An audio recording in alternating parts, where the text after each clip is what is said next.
मांगे लेकर के यहाँ कलेक्ट्रेट पहुंचे हुए हैं, क्या है आपको मांग को लेकर के बताएंगे? हम लोगों का फर्स्ट मांग है 20 से 25 हजार वेतन। दूसरा नंबर में मांग है 50 लाख का बीमा। तीसरा नंबर में जो फैसिलिटी देना था स्थायी नौकरी, उसका मांग है। चौथा मुआवजा पीएफ का जो 8-10 साल से नहीं काट के दिया है, उसको ढकार के खा चुका है, उसका होना है। 2 साल हो रहा है पीएफ काट रहे हैं। चलिए, यहाँ पे और एम्प्लॉयर जो वर्कर हैं वो पहुंचे हुए हैं। बहुत सारे यहाँ पे देख सकते हैं कि सैकड़ों के तादाद में यहाँ पे कलेक्टर शक्ति यहाँ पहुंचे हुए हैं। चलिए उनसे भी चर्चा करते हैं। क्या आप लोगों की क्या मांगे हैं? क्या आप सभी मांग लेकर के यहाँ कलेक्ट्रेट ऑफिस पहुंचे हुए हैं, बताना चाहेंगे आप? अभी तो हम लोग 4 मांग रखे हैं ना। आगे तो 25 बिंदु में लिख के दिया था, लेकिन वो नियम के तहत, प्रोसेस के तहत उसके लिए और आंदोलन करेंगे। लेकिन फिलहाल अभी के लिए 4 मांग है। पहला मांग है, पहला एम्प्लॉय आंदोलन करने का है। दूसरा जो वेतन वृद्धि का है। तीसरा इंश्योरेंस करवाना है 50 लाख का, जैसे अंग भंग होता है उसका अलग है प्रोसेस के तहत। और चौथा मांग है अपना जो मुआवजा पीएफ नहीं काटा था इतने दिन से, उसका भी मुआवजा चाहिए। प्लस कम वेतन 7,000 8,000 भी उसका भी मुआवजा चाहिए। और ऊपर से जमीन का जो मुआवजा बोला था पहले, उसके लिए भी संघर्ष कर रहे हैं। चलिए, यहाँ पे और वर्कर हैं, वहाँ डीवी पावर प्लांट के जो वर्कर हैं, काम करने वाले थे, वो भी पहुंचे हुए हैं और कई लोग हैं, उनसे भी चर्चा कर रहे हैं हम लोग।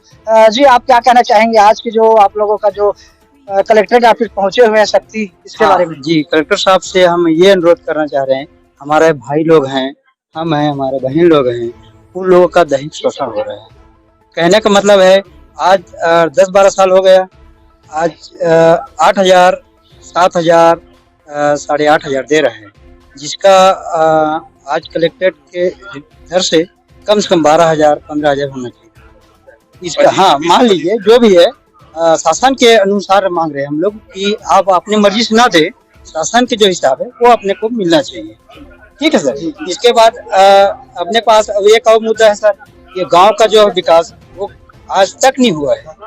ठीक है, विकास के साथ साथ सड़क नहीं हुआ है, न पानी नहीं हुआ, न बिजली नहीं हुआ है। ठीक है, और यहाँ मेडिकल होना चाहिए गांव में, वो भी मेडिकल भी आज तक नहीं है। किसी को चोट लगता है तो आप रायगढ़ जाएं, शक्ति जाएं, खरसिया जाएं, ये बड़ा दुखद कहानी है। जी, मजदूरों का कहीं ना कहीं यहाँ पे जो दुख है वो जाहिर हो रहा है कि उनके साथ में जो छल हो रहा है, उनको लेकर के, अपने दर्द लेकर के यहाँ जिला कलेक्टर शक्ति यहाँ पहुंचे हुए हैं। देखा जाए कि यहाँ पे जो एम्प्लॉयर हैं उनके बीच में कहीं ना कहीं इन लोगों को न्याय नहीं मिल रहा है, इसलिए आज सब सड़कों पर इन लोगों को आज उतरना पड़ा है। यहाँ पे हमारे छत्तीसगढ़ के कर्मकार मंडल के सदस्य श्री दुर्गेश जायसवाल जी यहाँ पे पहुंचे हुए हैं। चलिए हम उससे बात करते हैं।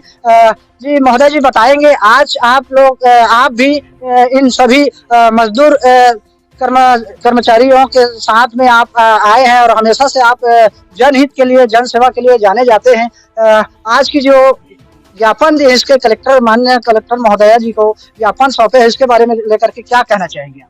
देखिए, आज मैं, क्योंकि मैं छत्तीसगढ़ शासन में कर्मकार मंडल माने मजदूर श्रम विभाग से नियुक्त हूँ, इसलिए मैं श्रमिक भाइयों के हित में हमारी जो सरकार की सोच है वो हमेशा रही है।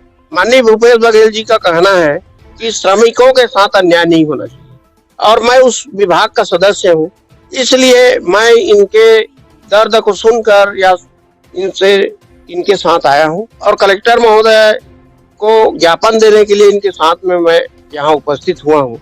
और इसमें मुख्य रूप से 4 मांगे हैं इनकी, और वो बहुत ही जायज है, क्योंकि इनको 5 से 7,000 रुपये दे करके महीना में काम कराया जा रहा है, वो भी 8 घंटे ड्यूटी नहीं, 12-12 घंटा ड्यूटी लिया जा रहा है डीवी पावर द्वारा।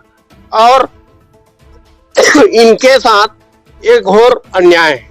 दूसरी बात, ये लोग वहां जा करके काम करते हैं तो दुर्घटना हमेशा घटती रहती है, लेकिन इनके ऊपर न बीमा है, न कुछ नहीं है, क्लेम नहीं है।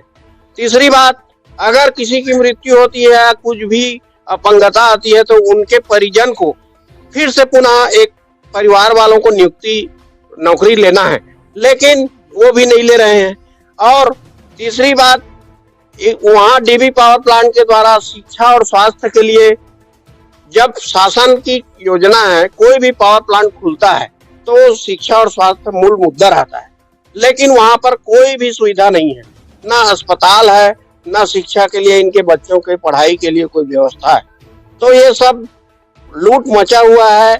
और ये भी सुनने में आ रहा है कि डीबी पावर प्लांट अडानी को बेच रहे हैं। जब बिक जाएगा तो इनके साथ और कैसा अन्याय होगा, इसलिए मैं इनके साथ में आया हूं। और जब तक इनकी मांग पूरी नहीं होगी मैं हमेशा इनके साथ में रहूंगा।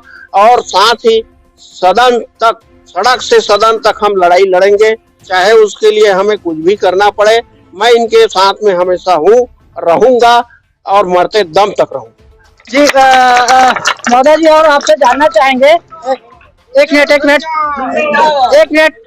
मैं आपसे और जानना चाहेंगे, आपने जो 4 सूत्रियों को लेकर के यहाँ पे कलेक्टर जी को, माननीय कलेक्टर महोदया जी को ज्ञापन दिए हैं, तो आगे जैसे आप लोगों का अल्टीमेटम दिए हुए हैं कि क्या चाह रहे हैं कि अब कितने दिन के अंदर में आप लोगों की मांग सुनी नहीं जाएगी, तो आगे क्या करने की रणनीति? मैं अभी एडिशनल कलेक्टर महोदय को जो ज्ञापन दिए हैं तो उनको मैं निवेदन किया हूं कि हमारी जो मांग है वो 15 दिन में निराकृत किया जाए।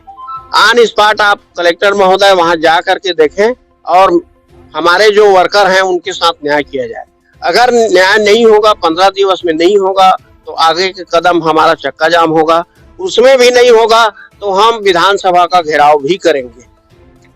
देख सकते हैं यहाँ पे सैकड़ों की तादाद में यहाँ डीबी पावर प्लांट के जो एम्प्लॉयर कर्मचारी है वो अपने दुख दर्द को लेकर के यहाँ जिला मुख्यालय कलेक्ट्रेट ज्ञापन देने के लिए पहुंचे हैं। तो सभी का कहना है कि इनके साथ में जो छल हो रहा है, इनका जल जीवन जमीन, यहीं पे जो बाहरी व्यक्ति आकर के बाहरी लोगों को प्राथमिकता देते हैं, जबकि छत्तीसगढ़ में यहाँ कंपनी चंद्रपुर विधानसभा में 2 कंपनी चल रही है, जैसे डीबी और आरकेएम पावर प्लांट। तो इसमें इसको लेकर के इन लोगों का दुख है, तो कहीं न कहीं दुख जो जाहिर हो रहा है और सैकड़ों की तादाद में यहाँ पे कलेक्ट्रेट जिला मुख्यालय पर ज्ञापन देने के लिए, अपने मांग को रखने के लिए यहाँ पे सैकड़ों की तादाद में यहाँ एम्प्लॉयर कर्मचारी